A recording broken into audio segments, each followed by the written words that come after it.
Welcome to the Discount Property Investor Podcast, where we show you how to buy real estate at a discount so you can create wealth over time and income today. Our mission is to share what we have learned from the experience of others and help you make more money investing like a pro. We want to teach you how to create wealth by investing in real estate, the Discount Property Investor way. Thanks for tuning in.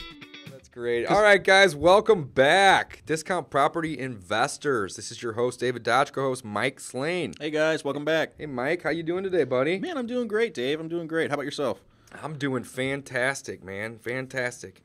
We have a couple wholesale deals that we're going to be closing here in the next week or two, and man, do I love wholetailing. You know what? I have mixed feelings right now. I'm excited about it. Right. But so let's talk about... Well, first, welcome back to the show. If you haven't listened to our show, please go back and check out the first 10 episodes. Check out freewholesalecourse.com. There you're going to learn everything there is to know about wholesaling. It's basically the outline of what we do. So that said, David and I are primarily wholesalers. That is our primary business. But what we've started to get into is wholetailing. And we are not going to spell that because, quite frankly, every time we spell it, there's about 10 different ways to spell it. That's so where's the word come from, first off? Wholesaling is when you buy it off market, sell it off market, for the most part. Wholetailing is when you buy a property off market and then sell it basically to a retail seller so you can list it on the MLS or sell it retail. So wholetailing. It's a great definition. So essentially you're taking wholesale and retail and you're putting those two words together. Wholetailing. Exactly. Wholesale so again, and retail. Simple definition, hopefully, of what a wholetail is, at least as we refer to it. Sure. I'm not sure there is a definition. Maybe we'll be in Webster's dictionary one day. Wholetail.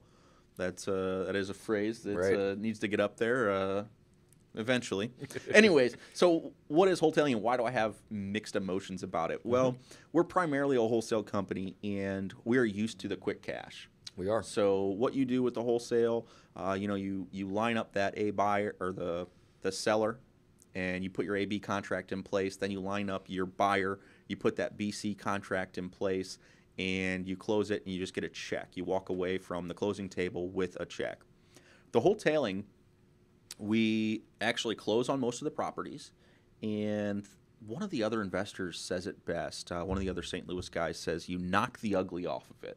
That's a great definition or a great it's way just to it's a mindset, so we bought this property and you're just going to knock the ugly off of it, meaning, if somebody moved out and they left a whole bunch of stuff and they don't vacuum, they don't clean the carpets, there's a bunch of smudges on the wall. It's just a lived-in house. You go in, you get a dumpster, you tear out everything that is gross, or if there's a whole bunch of trash or personal property left behind, you remove all that. And then maybe you do carpet and paint. Carpet, paint, landscaping. That's about it. So one thing I definitely want to let the listeners and viewers know about our business in wholetailing, and everybody can do it a little differently, obviously, but, we aren't doing full-blown rehabs. That would be really considered rehabbing. And whenever you do a wholesale deal, you are, like Mike said, knocking the ugly off of it. You clean it out, rip out all the old stuff and dirty stuff, and usually when you're buying these wholesale deals, a lot of stuff is left behind, possessions or junk I said trash. Rip out, and we're not like ripping out the bathroom and the kitchen. I think that was probably the wrong word to use there. It's more of just cleaning. Removing. Yeah, cleaning it out. Sometimes you need a dumpster. Oftentimes you don't. Oftentimes you can just hire a clean-out crew that may have a truck and a trailer, and they'll come in and just remove all that stuff out for you. And then like Mike said, we're knocking the ugly off of it. So at the very most, what we're doing with these deals is we're going to be painting them. We're going to be replacing some carpet or minor flooring. And then maybe some landscaping. We're typically not going to be going into these deals with new bathrooms, new kitchens, new countertops, new cabinets. If anything, we'll paint the cabinets. But the idea is to not have to hire a general contractor and not spend a ton of money on the knock ugly off or clean out, clean up, whatever you want to call it. It's money and time, though, too, right? Absolutely. And that's a great point, Mike, because whenever you do a rehab, you're looking at 45 to 60 days. Yeah, whenever you include your permitting and your inspections. And with these types of deals, how much time are we spending? It depends on the deal, but a couple weeks. We don't necessarily want to be working on the project for more. I'd say 1 to 2 is really the target, and sometimes it may take a little more. Well, I was going to say our first one we're looking at a month. Our second one we did in 4 days. So, I mean, it's one of those where Right. the average is probably going to work out to around 2 weeks. So that is, I think, our goal. Right. And, Dave, you want to talk a little bit about, I can't even say it. Let's talk about the Fenton deal, the one we're doing in about 4 days. Yeah, absolutely. So we bought this deal wholesale, and we actually bought this deal from another wholesaler, and it was a good deal even after paying the other wholesalers wholesale fee. And essentially, the home didn't really need all that much. You walk in, it kind of stunk a little bit. There was a bunch of trash left behind. All of the carpets were, kind of gross and dirty. There was hardwood flooring throughout. And really the main thing is all the bedrooms had different colors on the walls. You had a pink bedroom and a purple bedroom and a green bedroom and then a tan bedroom and then just kind of dirty walls going up and down the stairs. And the house isn't really a big house. So what we did with this house is we bought it from another wholesaler, which is kind of strange because we are wholesalers. But we saw it. We said, hey, we think we can make some money wholesale on this deal. It's not that strange, though. I mean, because we've always said that all the other investors in our market are strategic partners. That's right. And that's exactly how we look at them, and that's how, hey, you've got a deal? Great. You want to wholesale it real quickly for some cash? Cool. We'll close on it, and we'll make a little money on the back We'll pay end. you your wholesale fee, and we're going to hold it for a little bit and put some more money into it, and we're going to make some money on it too. So essentially what we did with this house is we hired a clean-out crew that came out, and they ripped out all the carpet. They removed all the possessions that were left behind. And then what we did is we hired a painting company to come in and paint the entire house. We hired a cleaning company to come in and just scrub down the kitchen, the cabinets, the floors, the bathrooms, so on and so forth. And then we hired a landscaping company to come out and trim the bushes and put some mulch down. So essentially we made 3 phone calls to 3 different companies. We had a lockbox on the front door. So the management of the make-ready, I don't want to call it a rehab because it really wasn't that labor-intensive and it really wasn't that expensive either. The make-ready of it, essentially took us about a week and a half to 2 weeks. We made 3 phone calls, and did we even put carpet in that one?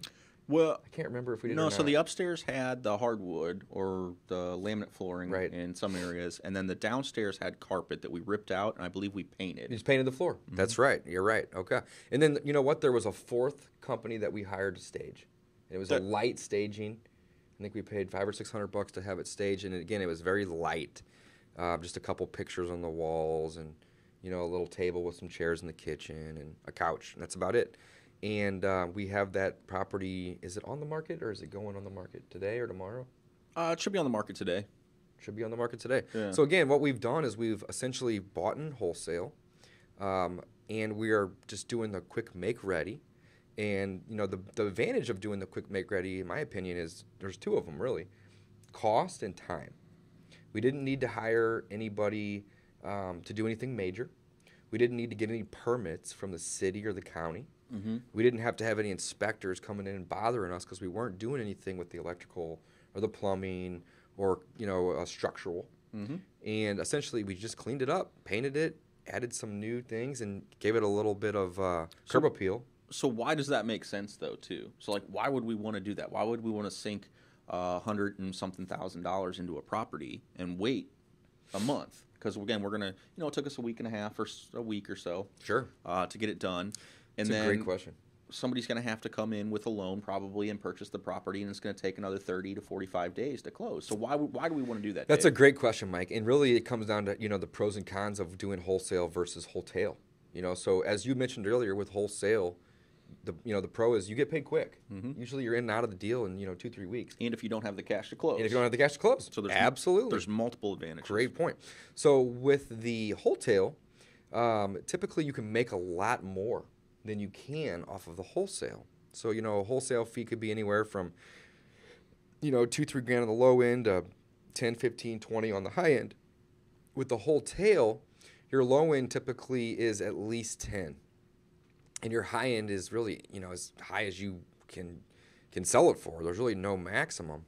So the idea for us with wholetailing is we can do less deals and still make the same amount of money, or do the same amount of deals and make more money. It's increased profit margin. Right. I mean, that's the main thing. So instead of making, on this deal, we may not have even bought it had we not planned on wholetailing.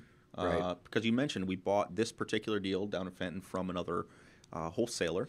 So it's a deal that we may not have even done, but since we, again, are getting funding behind us and our funds in place, it makes sense to do these additional deals that we can make a little bit more money on just by investing some money of our own. So obviously I think there is definitely a change in risk tolerance. And again, I think that was part of the thing I mentioned is, I'm getting used to warming up to the wholetailing. Right. But it's a little bit of a shift in mindset too from wholesaling, which I've been doing for years now. Right. I mean, I'm just used to quick flip.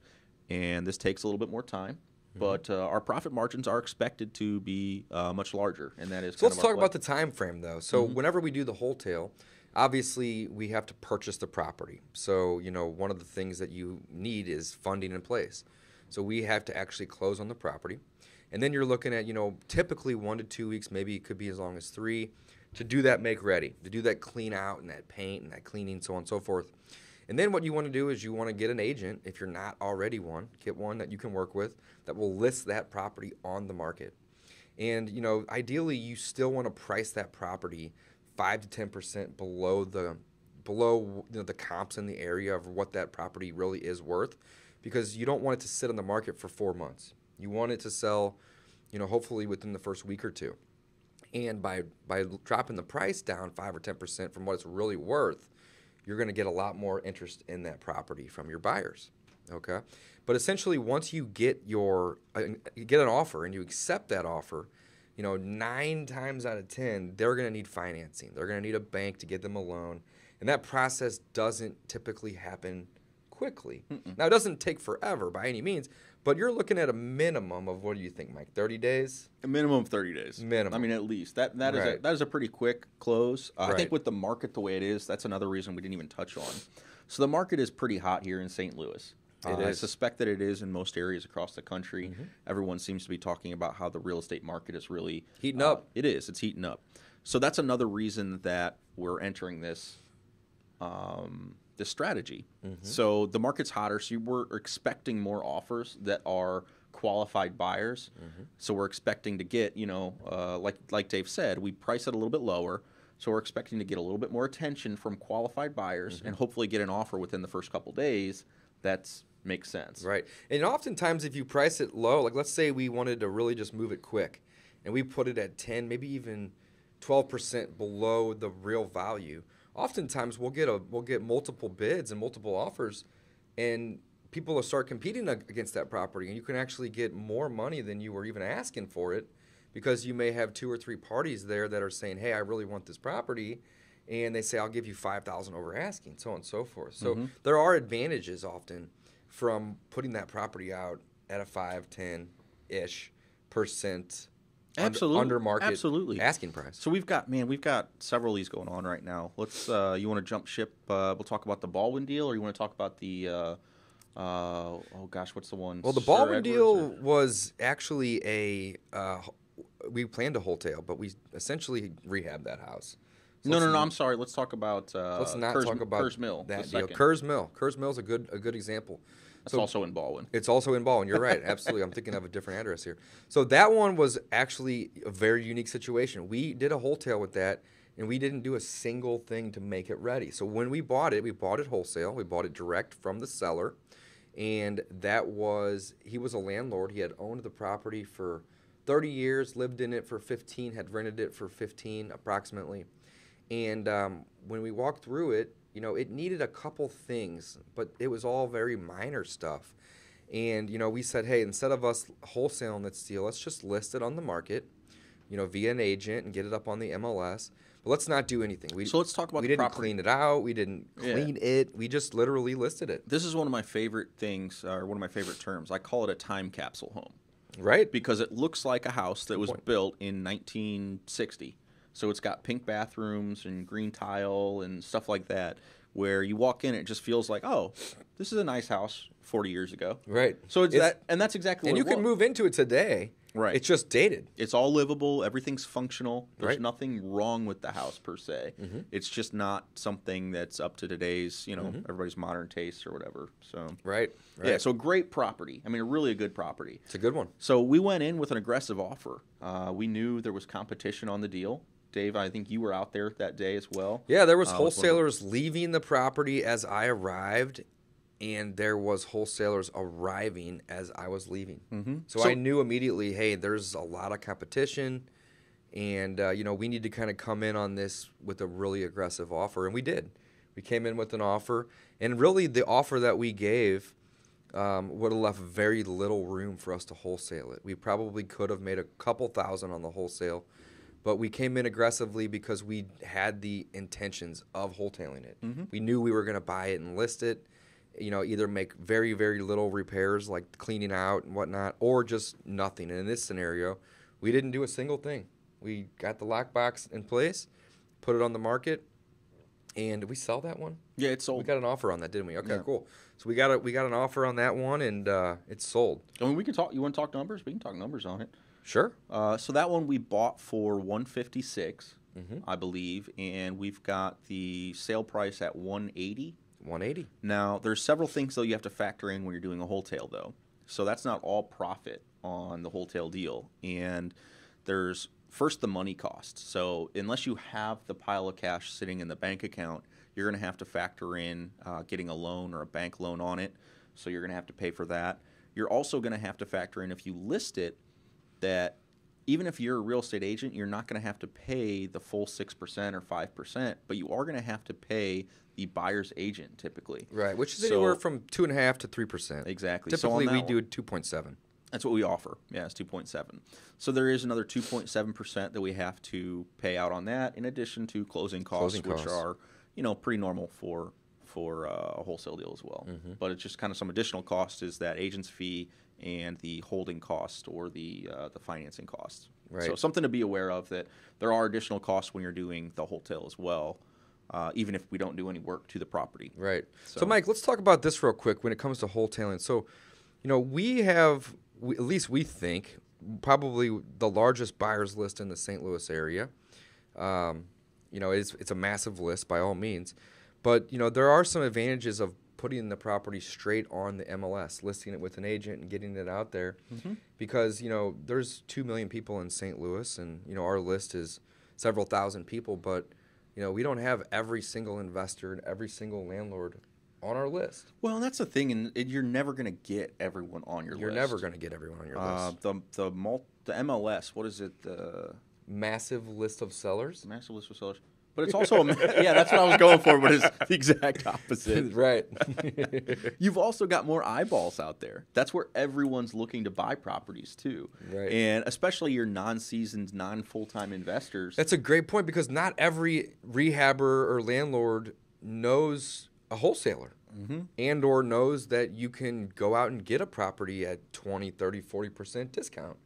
So you still have, thousands of individuals that are looking to invest in rehab and landlord, but they don't know any better. So the MLS is where they go. They hire an agent, or they just go on Zillow. And this is, again, we're not really taking advantage. I still think we're creating a win-win. So we had multiple offers on that deal too. We did. We had, oh my gosh, we had probably 30 people go look at it in the first 3 days. First 2-3 days. I mean, it's just unbelievable. So again, you get a lot of eyeballs on it that you wouldn't necessarily get from your off-market list. You've got potentially owner-occupants going to look at it. So you've got somebody who's looking for, and this is in a nice area, so you've got families looking, and they're just looking for a discount on a house with it. I mean, it's not otherwise out there. Right. I mean, in this great area, low crime, good schools. You're not going to find something for under 200. Right. I mean, they're just rare. Mm-hmm. Or I mean, right under 200 maybe. Yeah. And the crazy thing about this deal is I actually offered the seller, when I went out, more money than he was really wanting, because I knew that I needed to have an aggressive offer. He was asking for around $150, and his wife, when I gave them the written offer, she goes, "Oh wow, this is more than we were hoping to get." Yeah, it's great. And I knew that there was still margin in there for us to make money, and I wanted to make sure that we won the deal. Like I said, there was multiple people out there, and so let's talk about how we want to create win-wins too. Sure. So you say, well, geez, why didn't the seller just list it or whatever? Well, here's the thing. The seller needed to sell quickly. He did. So he was just done with it. It was Right. vacant. They had a mortgage payment. Right, so they need to liquidate. And one of the things that our buddy Jimmy says that wholesalers do is we provide liquidity to the market. Such a great So point. we talk to sellers, say, okay, listen, we can give you 156. it's a little bit more than you're expecting. We know that if you fix it up and whatever went retail, you get more for it. But here's what we can do. We can close. What day do you want to close? Right. That's one of our big advantages. We have our financing in line. Our funding's ready to go. Like Mike said, what day do you want to close? We want to buy it. Here's what we're going to offer for it. The ball's in your court. And, it was actually kind of a unique situation, too, because he had invited, I don't even know how many people, I would estimate 10 or 12 at a minimum, to come out and look at this property. And it was like on a Thursday. And it was from I want to say it was 10 to 12. So it was like a 2-hour gap where he wanted to get everybody in. And then he said, I'm going to make a decision on Sunday. And this is the showing time was on Thursday. So there was multiple days in between. And, we had given him a written contract right then and there when we went out.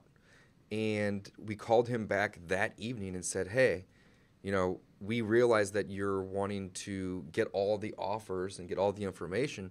However, we're offering more than you're really asking for this property. So, what's stopping us from just getting this deal signed right now? And he said, now that I think about it, nothing. This offer's great. There was no inspections, no contingencies, because we were out there for 30 minutes. It's an aggressive offer. Yeah. It was an aggressive offer. And he said, you know what? Show me proof of funds and we'll get it signed. We sent him over proof of funds. He signed the deal right then and there. And, of course, all of our competitors or our strategic partners, we had talked to a couple of them, and they were like, man, we didn't even get our offer in yet. You guys already won the deal. And it's just we were prepared. That happens to us, too, though. They it win does. Some that we it don't does. win. Yeah. But we were prepared. We came with a contract in hand, and we did our inspections right then and there. We had comps pulled before we even got to the property, and we just were ready to rock. We were ready to roll right then and there. And we won the deal, and most of the other individuals hadn't even sent their offer to them yet, and we had already locked it up. So definitely want to, point out the importance of just being prepared whenever you're in a competitive situation. Dave, that's a good point. And we were one of our previous episodes, we aired the interview with Simple Wholesaling, and they had asked us what makes us different, and we talked a little bit about the credibility packet. I think we ought to do an episode on that. Maybe next week or a couple weeks from now. We'll do a whole episode just on the credibility packet, building that, what to include, why you want to use it, stuff like that. Absolutely. Credibility packet's very important, guys. And I think the reason that we won the deal that we're talking about right now was because of the fact that we had a credibility packet. And in that packet is a contract. And, absolutely, Mike. Great thinking. Let's do an episode on that. Let's do that. That would be awesome. So let's talk about, we've got, what do we got? One more wholesale going on right now. We got two more. We got another one up in North County. That one we bought via an auction. That one was that was a unique deal. It was occupied. I don't know all the details, Dave. I'd love to hear. Yeah. So I'll try to make it quick. So this was a unique deal. We bought it via a local auction. It was a foreclosure. So it was a foreclosure auction. When we bought the property, it was occupied. And, whenever you're buying an occupied property, that involves a lot more risk because you have to get that tenant out of there, really that resident that was no longer making those mortgage payments out.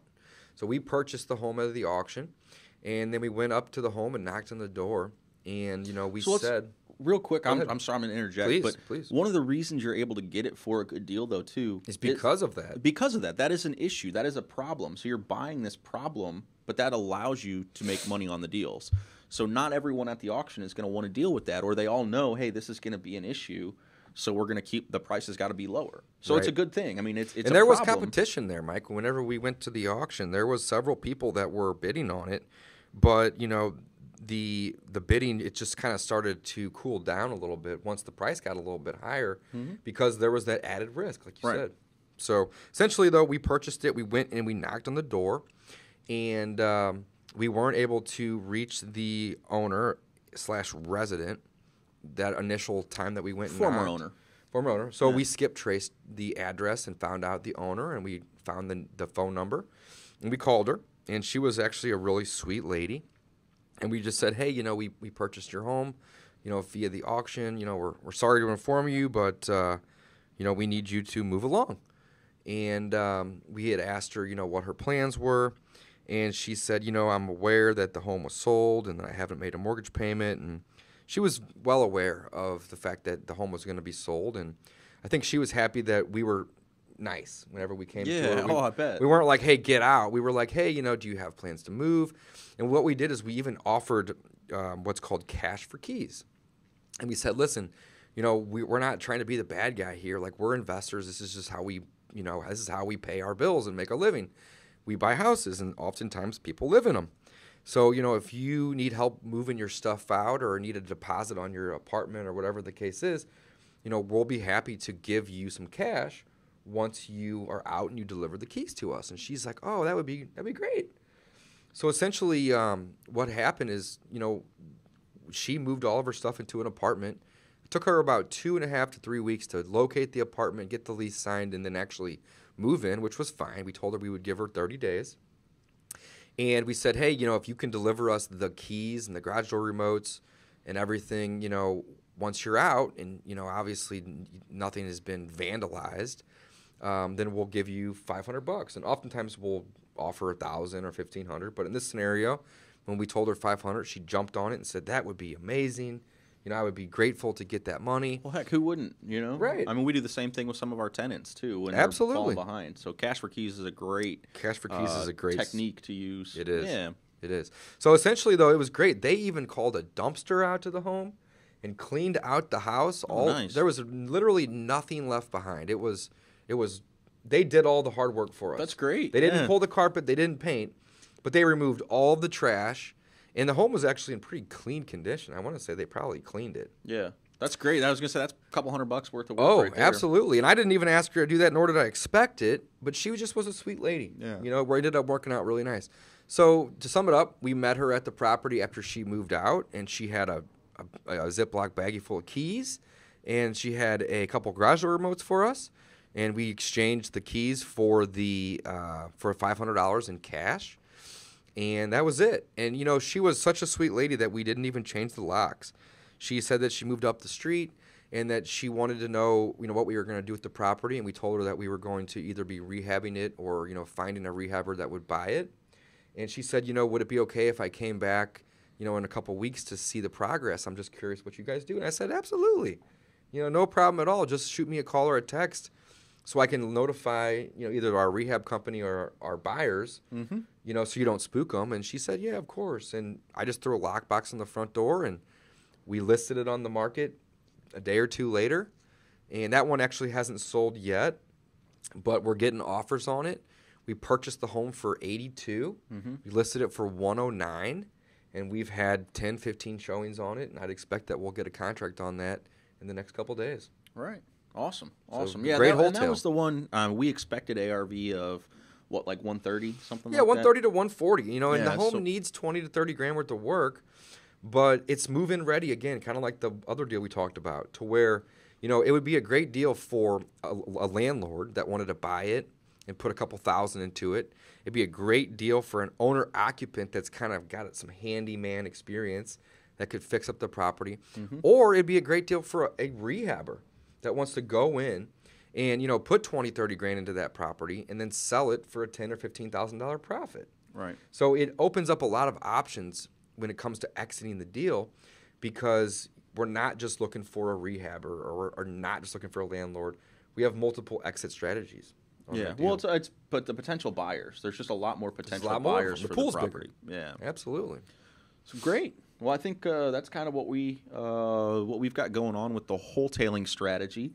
Again, hopefully we covered the idea or the concept pretty well for you. You basically are buying it off market, non MLS listed. So you're doing your marketing, and you take down the property, you close on it, and then hopefully you relist it and hopefully sell it for a little bit more than if you had just tried to wholesale it. Right. And that's the name of the game. It's just, you're trying to get a higher percentage of profits when you do the wholesale. Now, the downside is you're going to spend more money and more time, but you can make more money on these deals. Absolutely.